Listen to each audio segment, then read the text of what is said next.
Wale just dropped a new track titled Flawed, featuring Gunna. This track follows his Lions, Bears, and Bengals freestyle, which dropped, I believe, last week, as well as Options that he did with Earth Gang, which I believe dropped the week before that. So it almost feels like he's trying to tell us something. Like there might be a project or something coming. I mean, we'll see. But before that, let's go bar for bar and break down these lyrics. So it starts off with an intro and a chorus, which are basically the same, but the intro goes, everybody, everybody, everybody flawed, I can never need you. Everybody flawed, I can never need you. Everybody, everybody, and then he repeats. This then goes in the chorus, everybody flawed, I can never need you. Everybody flawed, I can never need you.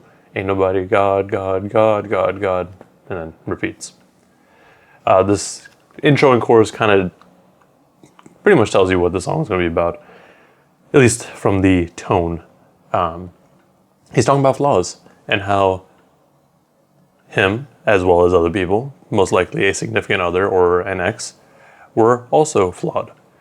And flaws are just a part of being a person, so he's acknowledging that everybody's flawed.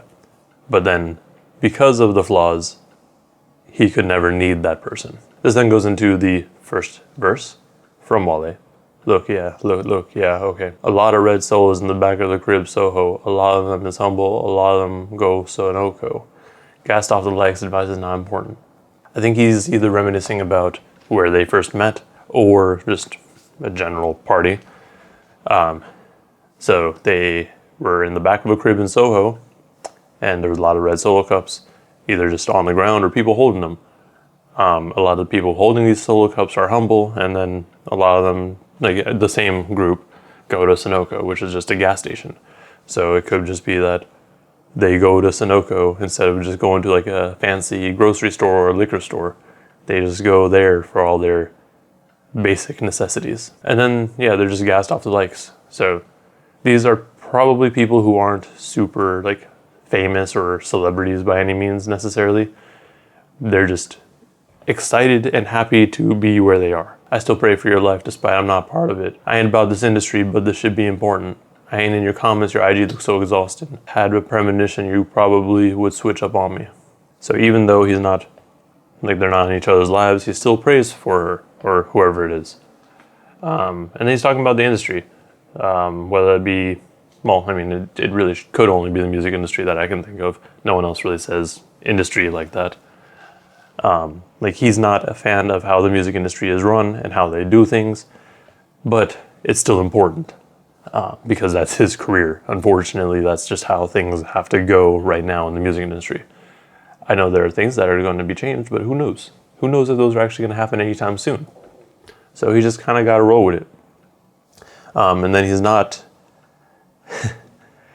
in her or whoever it is IG's comments, basically just not trying to be known, like not let it be known that he's, seeing what whoever this person is doing, but their IG is so exhausting.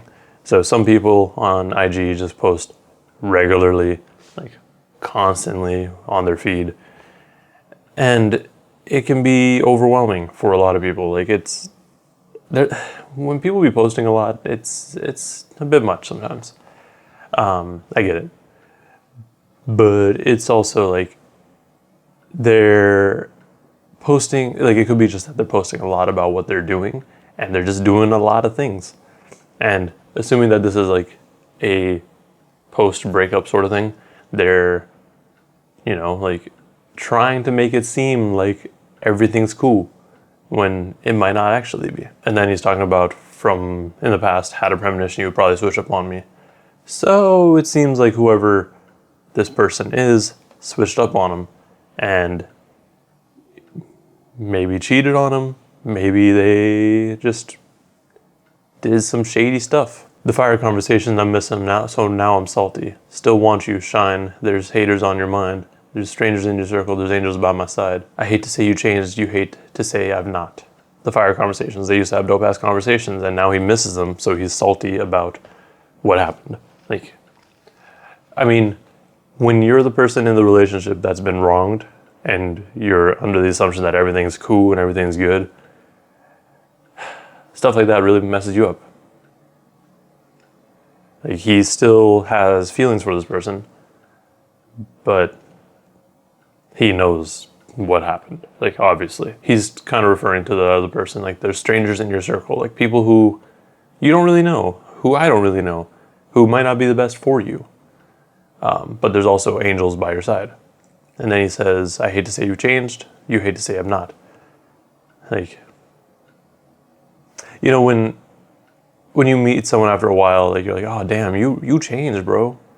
And then, like, that's how he's feeling about that other person, who's like, damn, like, he had this sort of thought in his mind about who they were and how they used to act and like stuff like that.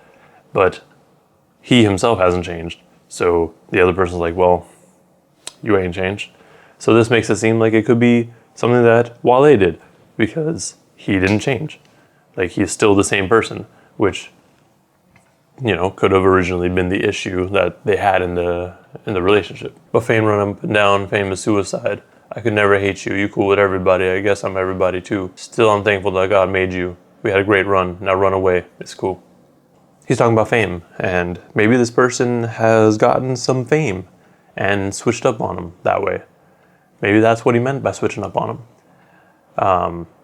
Because yeah, fame, run up and down, and fame is suicide. Like, people who constantly chase fame and, I guess, aren't necessarily built for it can, you know, get into a depression. Like, they start stressing about everything that's related to the fame, like the attention mostly. This is also just in reference to suicides where you run up and down the basketball court on each individual line.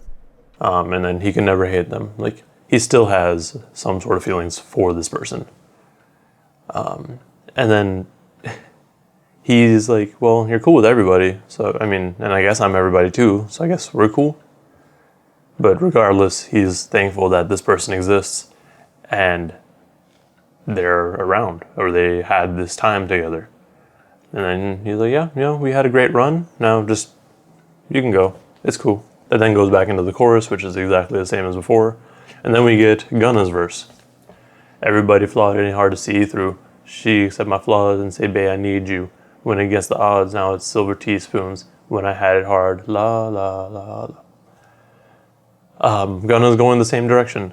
Like, or, well, similar. So the person that he's talking about acknowledges Gunna's flaws. And in turn is like, yo, I need you. And then they went against the odds. Like, they were together, and through thick and thin, through everything, through whatever sort of issues there were, they made it through. And now they got silver teaspoons. Can't come between my dogs, tighter than supreme glue. Bitch, you fucking with my dogs, leaving me with loose screws. Break your back against the wall, had you screaming, ooh, ooh. I'ma fuck that pussy hard, hard, hard, hard. Him and his dogs, they tighter than super glue. Not, okay. And then this person is messing with his dogs, leaving him with loose screws. Meaning, either she's literally fucking with them, like she's fucking them, or she's messing with them, and it's got Gunna like confused, like his head's become loose, like his screws are loose, and then they fucking. I bought you a pair of titties like a pair of new shoes. You left your old dude, now your life look brand new. Your pussy like an engine, I hope it ain't ran through. I couldn't see me housewifing you. He buys her things, and she left her old dude, and now her life is brand new. Like, so this could be someone else. So Gunna is the person that she's with after her last dude, and now her life is brand new. Like, there's so much more to her life now. And then he's like, I couldn't see you just being a housewife. Like, that could be him saying like, yo, you can do so much more. Like, you're not gonna be the type of person that is just gonna stay at the house. Like, you're going to be the type of person who's still gonna be going out there, doing your own thing. Like, you can't be like tied down in that sense. Maybe. And now it's time to part apart. Never thought you played the part. Ain't nobody God, God, God, God. And now it's time for the go separate ways. And then it goes back into the chorus.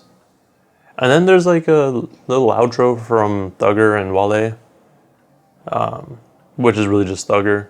Ain't nobody, yeah, end up like a charge, like a dodge. I've been making these bars for a lot, I've been locking up. Really nothing important here. Like nothing out, like not important, but like nothing that hasn't already been said earlier in the track. Like he kind of continues on that idea. Overall, this song is cool. I enjoyed it. Yeah, no, it was a fun song. Like these are the type of songs that I'm just kind of a fan of in general. Like I just like these sorts of feeling songs. So it's dope to me. Also, like Wale does this sound well, I'd say. Like he can do this sad shit really well. And that's probably because he has gone through some things. But regardless, it lends to good music. Gunna's verse was alright. He flowed good on it. He sounded good. But yeah, I don't know if this is going to be for an album, for another just random EP that he does. But regardless, I'm excited. I want to see what else he has coming up. But yeah, it'll be good. I'm looking forward to whatever else he has coming out sometime soon. And as always, let me know in the comments below if I missed anything or misinterpreted anything. Because I could have, especially with a song like this. Like, it's a little more personal, so I don't think anyone really knows what happened. But I mean, I think people get the gist of it. But yeah, like and subscribe if you want to see more breakdowns and content like this. Thank you for watching, and please stay safe out there.